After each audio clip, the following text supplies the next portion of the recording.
மனம் விசித்திர சுபாவத்தை கொண்டது. நமது மனம் சரீரத்தில் அது எங்குள்ளது என்பதை எவரும் அறிய மாட்டார்கள்.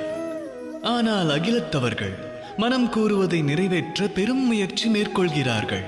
மனம் ஒன்றின் மீது இச்சை கொண்டு விட்டார். அந்த இச்சையை நிறைவேற்றிக் கொள்ள ஒருவர் எதையும் செய்ய துடியாய் துடிக்கின்றார். அதே மனமானது ஒருவரை வெறுத்து விட்டார். அந்நபரை சிதைக்க ஒருவர் பெரும் பணியாற்ற துவங்குவார்.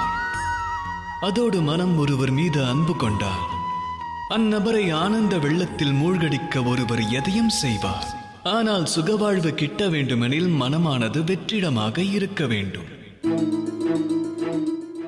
இதோ இந்த குழலைப் போல் இதனுள் ஏதும் இல்லை. காற்று நுழைய தடையும் இல்லை. ஆக மயக்கும் கானம் மந்திரமாக வெளிப்படுகிறது. அதுபோலவே மனம் பாவனைகளிலிருந்து விடுபட வேண்டியது அவசியமாகும்.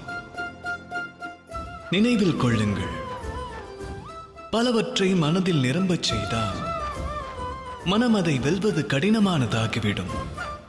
ராதா ராதா.